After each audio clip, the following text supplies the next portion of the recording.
Mr. President, honorable members of the Constitutional Council, I was coming to this majestic hall. I've been looking for the seal of the Republic of Cameroon. I've been looking for this seal all over because I've been to other constitutional councils, and the majesty of it is that the seal of the Republic, what this council stands for, is right up there somewhere.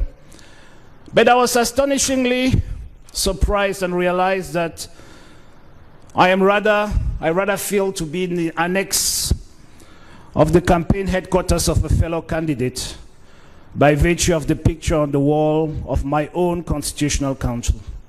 I want to mention that this is rather unfortunate because it's not what it's supposed to be.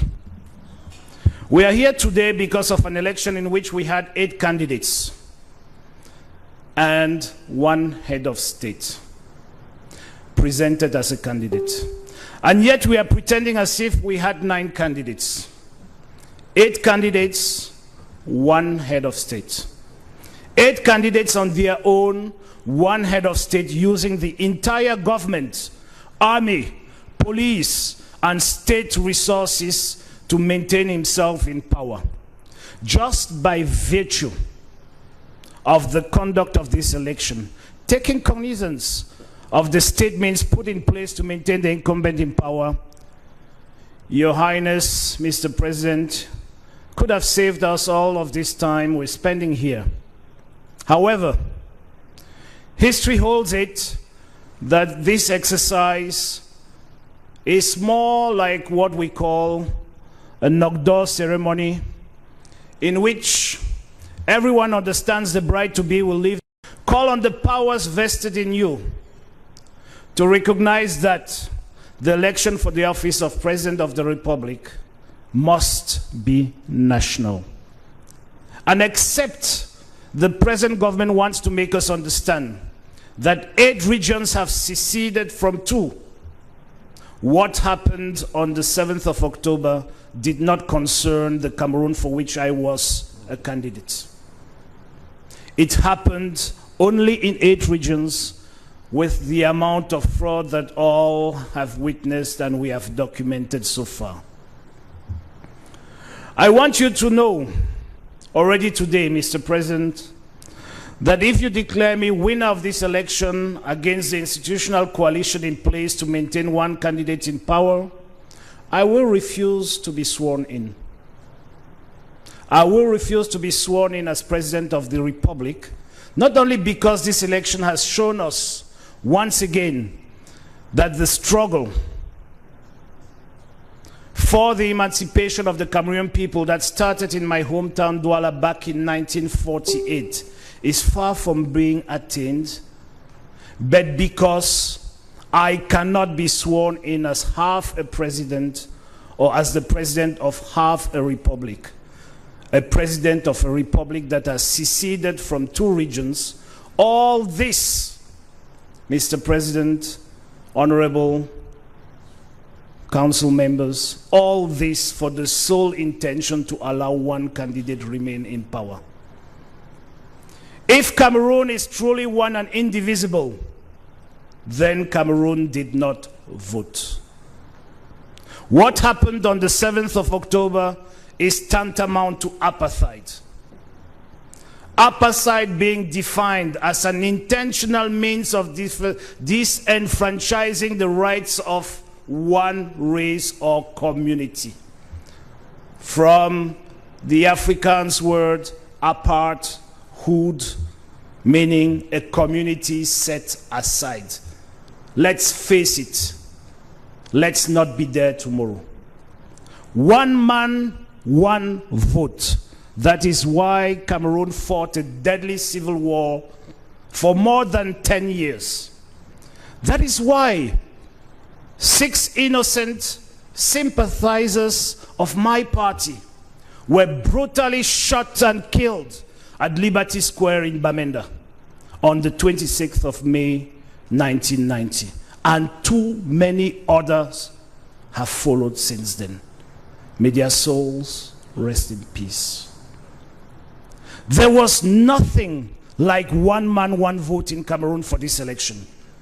Because what happened on the 7th of October 2018 was one person, one vote in 8 regions, and one person, 0 votes in 2 regions. Or if you wish it, and I hate putting it this way, because I am fundamentally against these appellations, but for the understanding of everyone in here, what happened on the 7th of October was one vote, one Anglophone, one Francophone, one vote, one Anglophone, no vote. That is not the Cameroon the Constitution asks you to defend. It is not the Cameroon you want your children. It is not the Cameroon you want for your children, sorry. You have a duty to correct this. This is why I pray and urge that you render justice, not in the interest of one of the parties to this election, not in my own interest, but in the supreme interest of the Cameroonian people, and that you remind the government of Cameroon in your decision that the Northwest and Southwest regions are a full part of their one and indivisible Cameroon. Everything has been said on the rampant and sometimes violent irregularities observed all over Cameroon. So I will spare you on this. But I would like you to note that if part of Cameroon did not vote, and if this part is Cameroon, then there was no vote in Cameroon. In the Northwest and Southwest, people were asked to go vote in polling centers. This is nowhere to be found in our electoral code. And more so, Mr. President, honorable members of the Constitutional Council, if Elecam has the guts to replace the Parliament of Cameroon, let them do it for all Cameroonians, not for part of this country. Not by virtue of where they come from or by their language or their culture. If Elecam wants Cameroonians to vote in polling centers, let it be so from Lake Chad to Mulundu. Let it be so all over the territory. Let it not be a decision stigmatizing, segregating, and marginalizing only one people.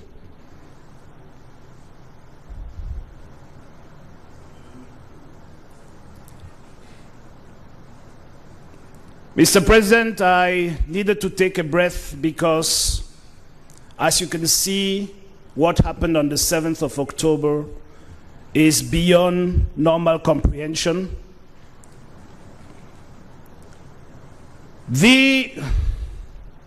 What happened and what they did with the polling centers is a violation of the law, of the spirit of the law, and so I can also refer to it as apartheid.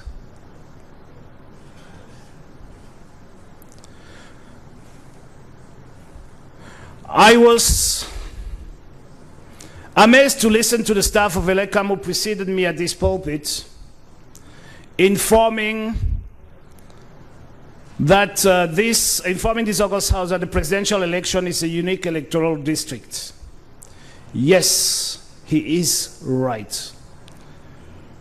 But is it not the same Elecam or Elecam staff that refused to organize elections in the Northwest and Southwest regions, including register voters?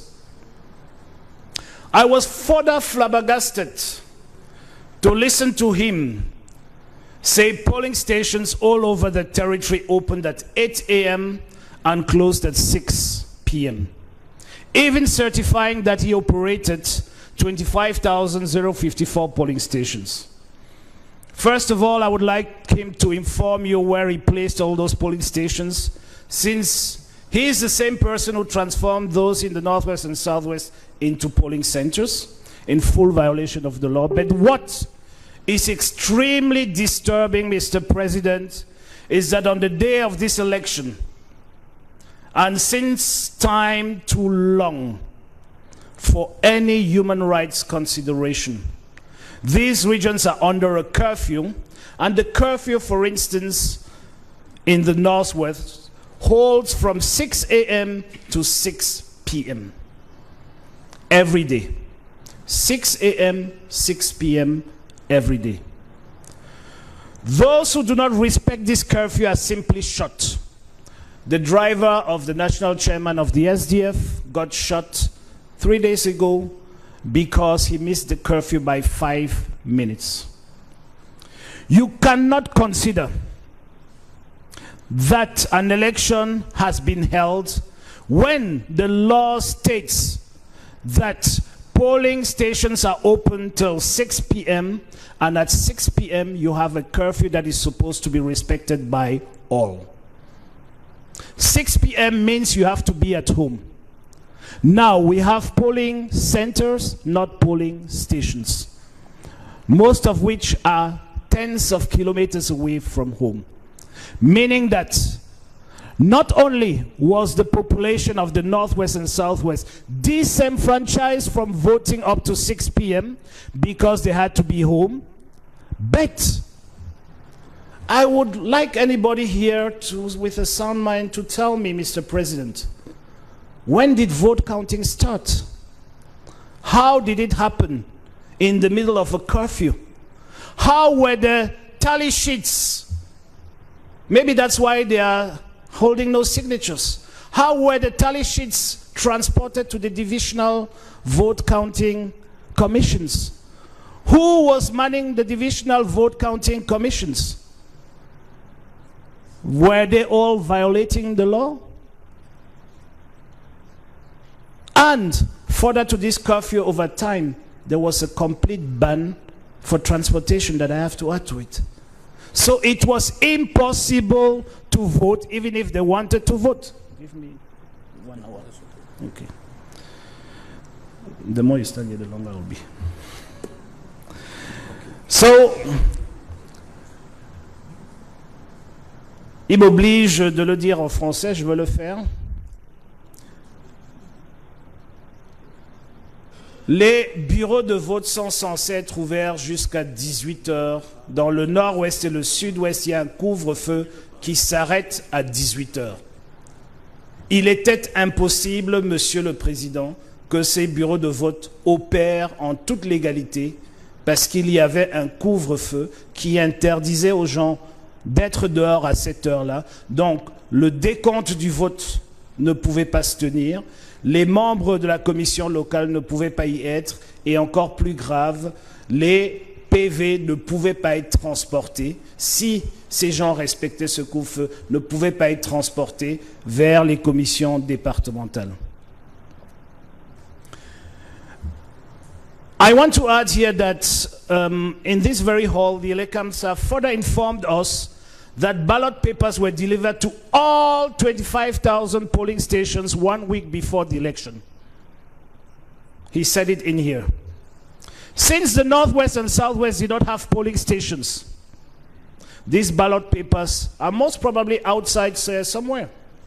How could people vote without ballot papers? Because they transported them to ballot stations.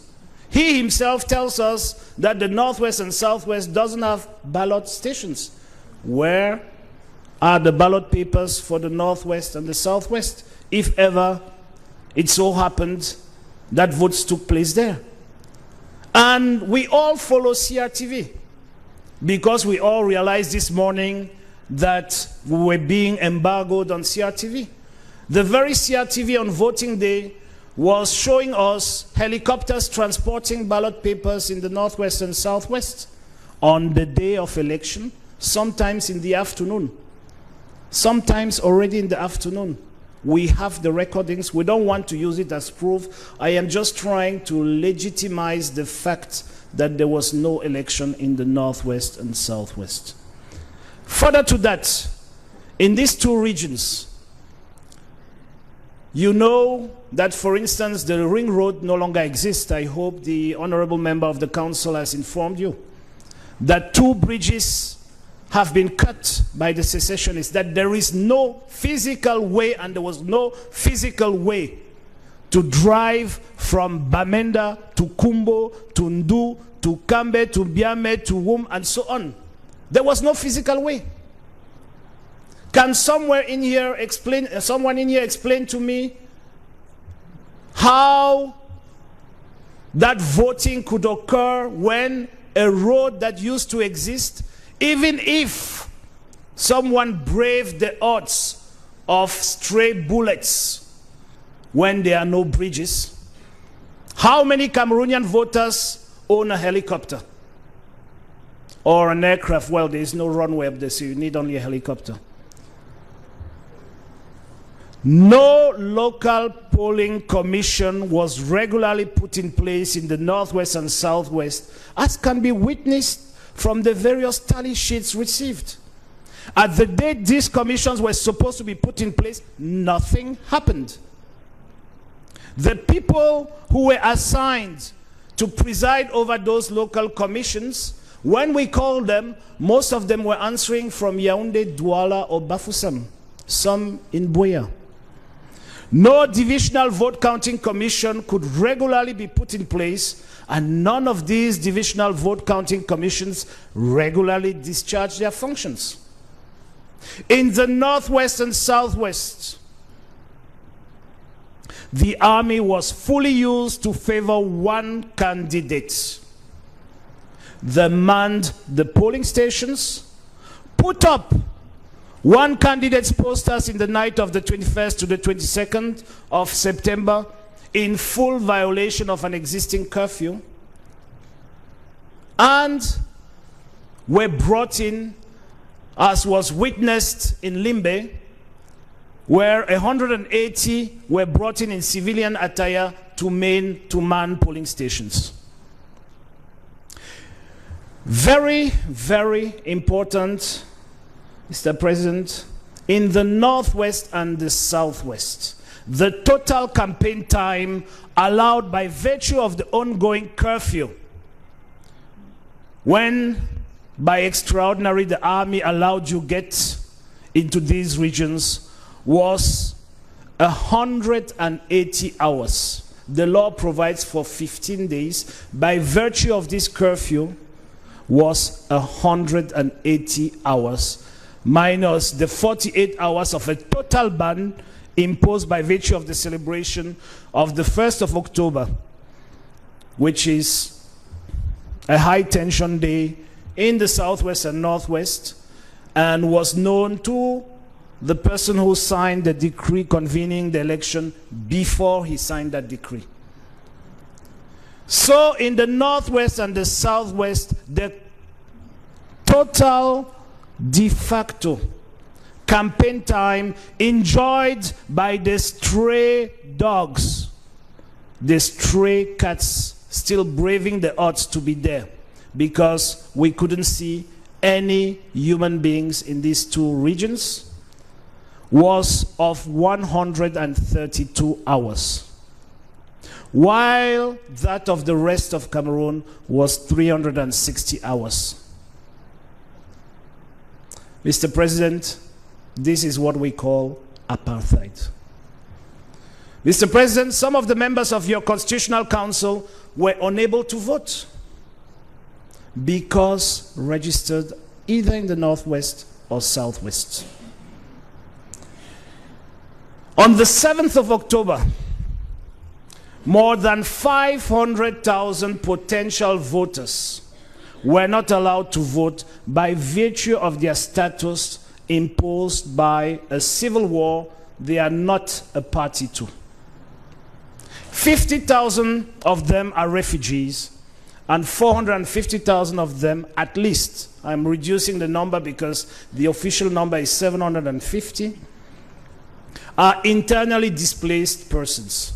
The UN system tells us that there are 140,000, but the UN system doesn't count all those who are living in the houses of your members of the Constitutional Council of that extraction living in Yaoundé, in our houses, in other houses here, And when you put all of that together, you're at 720,000, but I bring it down to 450,000 to make a round number of 500,000 displaced people who were not intentionally not allowed to vote by the Ministry of Territorial Administration and ELECAM.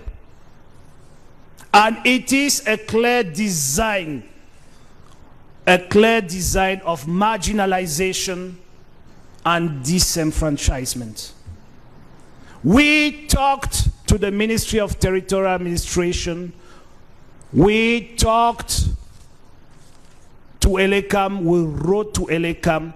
There was nothing rocket science that could have made it such that these people who were registered at the time of the convening of this electorate didn't register. Nothing. With a little bit of good faith, at least 200,000 more Cameroonians could have participated in this election. But they were not allowed to participate because they come from the wrong side of this country. That is the reason. That is the reason. If they came from any other side, it wouldn't have been the case. Let's face the truth. And I saw that in the response I received. Because when you address such an important issue and you receive no answer, it means the administration and ELECAM doesn't care. And it means it has been put in place by design to marginalize part of the Cameroonian population for the sake of keeping one candidate in power. I don't want to think that there is another design outside of this electoral purpose, because that's why we're here. If you add to this the 3.2 million voters disenfranchised by the fake tallies that have been presented here, you see where we go to. Mr. President, honorable members of the Council, Constitutional Council, sorry. International instruments to which our country is party require that these people, if registered, be given an opportunity to vote. We made proposals to the government and ELECAM, but again, these compatriots, these voters were intentionally marginalized. I am repeating this because I know that your decision will be in the interest of the Cameroonian people. And when you take your decision, I urge you to make sure that if we are going for another election, that ELECAM does everything in its powers that registered voters displaced by violence are given an opportunity to exercise their civic duties.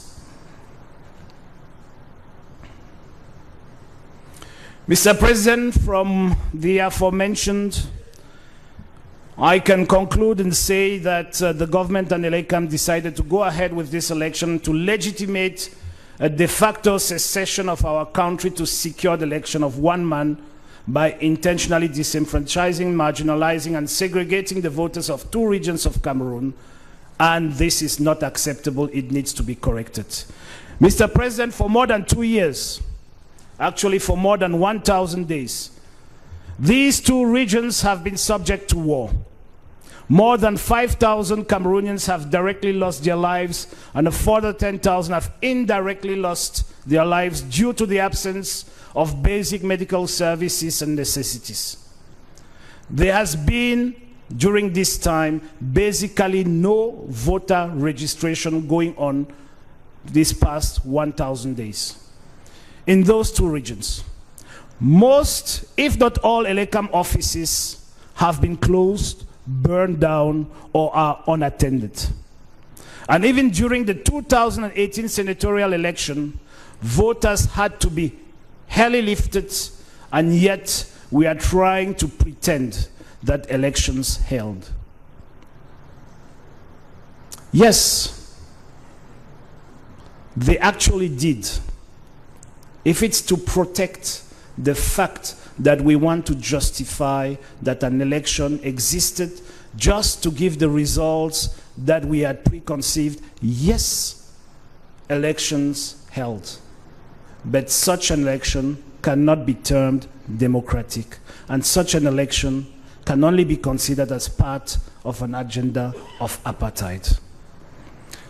The governor of the Southwest region sleeps in a bunker, Mr. President, was seriously attacked when he tried to install the DO of Lebialem, and yet some people want to make us believe that they were able to organize elections in these two places.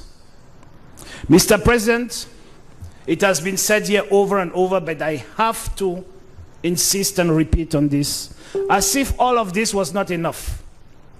The Prime Minister of Cameroon and 183 of his accomplices voted in upstation Bamenda under heavy military protection on the 7th of October. According to the petition he himself addressed to the Divisional Committee, Mezam, asking for a transfer of his polling station from Oku to Bamenda, he invoked his incapacity to vote in Oku due to insecurity.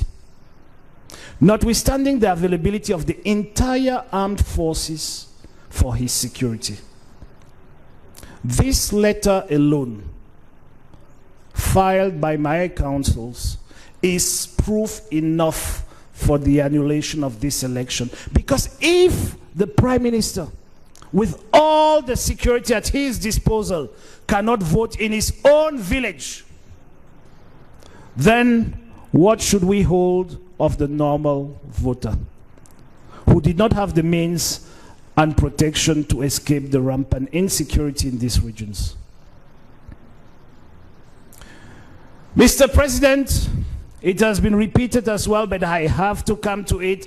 Outside of the Northwest and Southwest, the gravest violation of the law, actually, the images that pushed 60% of Cameroonians not to wake up on the 7th of October, the day of voting, to remain at home because they considered the vote was done, happened when the President of the Senate,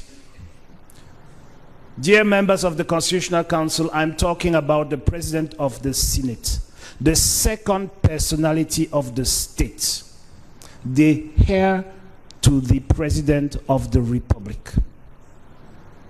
When the President of the Senate flagrantly violated the law with the complicity of Elecam and the consular officers in Paris to vote, that was game over.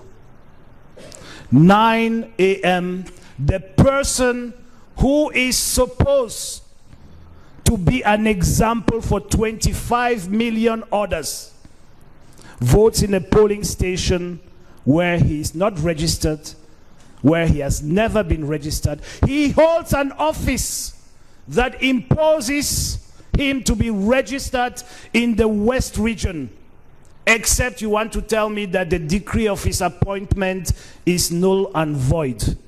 He holds an office that requires him to be registered voter in the West region because senators represent a region. Mr. President, I left school some time ago, but maybe we have an 11th region called Paris. When I came here this morning, Paris was still under French control. We cannot have a registered senator in Paris. Impossible.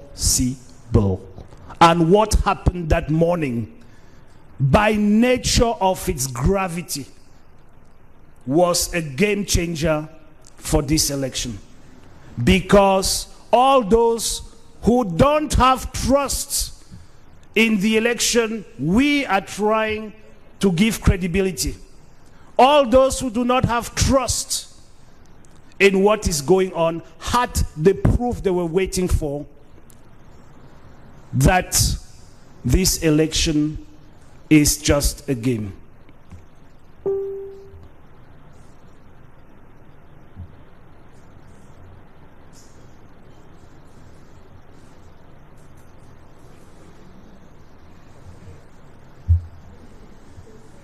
Merci, Monsieur le Président.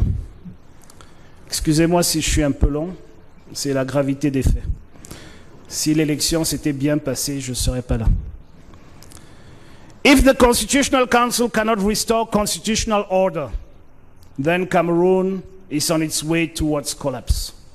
The Constitutional Council cannot rule as being constitutionally compatible, legitimately acceptable, and historically compliable a presidential election that is not accessible, and I insist on accessibility, to an entire community living in the northwest and southwest regions, having refugees and IDPs. That we are made to believe freely joined another community sometime not too long ago in a union. And I insist on union because some will come and talk about figures. The fact, the historical fact that it is a union has all its meaning. And it means that politically we are talking of a legitimate 50% of our union, our country, to elect its president of the republic. As I earlier mentioned, let it go into your records that if I am proclaimed elected, I will refuse to be sworn in as president of half a republic. I hope whoever gets elected has the same clairvoyance.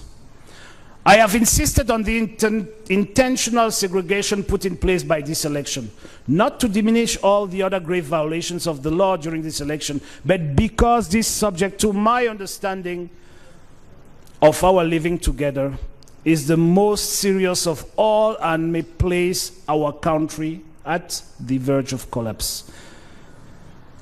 Mr. President of the Constitutional Council, I call on you, I pray you, I urge you, honorable members of the Constitutional Council, to restore Cameroon's constitutional order.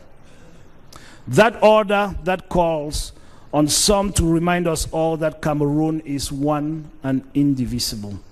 The world is watching. Our children will hold us responsible for what will come out of this session.